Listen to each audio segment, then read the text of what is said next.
5 ദിവസത്തിനിടെ operation clean സ്ലേറ്റിന്റെ ഭാഗമായി arrest ചെയ്തത് 368 പേരെയാണ്. സ്കൂളുകളും ബസ് സ്റ്റാൻഡ് പരിസരവും കേന്ദ്രീകരിച്ചായിരുന്നു വ്യാപക പരിശോധന.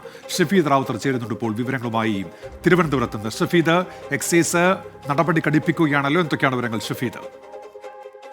ഉന്മേഷ്, ഈ സംസ്ഥാനത്ത് ലഹരിമരുന്ന് ഉപയോഗിച്ചിട്ടുള്ള അക്രമ സംഭവങ്ങൾ അത് വർദ്ധിച്ചൊരു പശ്ചാത്തലത്തിലാണ് ഓപ്പറേഷൻ ക്ലീൻ സ്ലേറ്റ് എന്ന പേരിൽ ഒരു തീവ്ര എൻഫോഴ്സ്മെന്റ് പരിപാടി എക്സൈസ് ആരംഭിച്ചത്.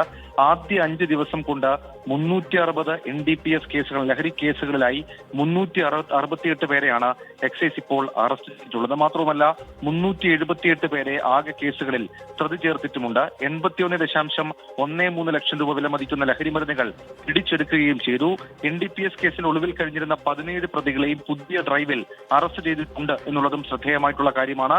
5 ദിവസം കൊണ്ട് 2181 പരിശോധനകൾ എക്സൈസ് പൂർത്തിയാക്കി. ഇതിൽ 21,389 വാഹനങ്ങൾ പരിശോധിച്ചതിൽ സ്ഥിരമായി ലഹരിക്കടത്തിന് ഉപയോഗിച്ച 16 വാഹനങ്ങളും പിടിച്ചെടുത്തിട്ടുണ്ട്. 602 സ്കൂൾ പരിസരം, 152 ബസ് സ്റ്റാൻഡുകൾ, ലേബർ ക്യാമ്പുകൾ, റെയിൽവേ സ്റ്റേഷൻ തുടങ്ങിയ സ്ഥലങ്ങളിലാണ് പ്രധാനമായും പരിശോധന നടത്തിയത്. ഇതിന്റെ പശ്ചാത്തലത്തിൽ ഈ ബസ് സ്റ്റാൻഡുകൾ, സ്കൂളുകൾ, റെയിൽവേ സ്റ്റേഷനുകൾ കേന്ദ്രീകരിച്ച വ്യാപക പരിശോധന തുടരണമെന്ന് എക്സൈസ് മന്ത്രി MP രാജേഷ് നിർദ്ദേശം നൽകിയിട്ടുണ്ട്. കൂടാതെ അതിർത്തി മേഖലയിലും ജാഗ്രത തുടരും.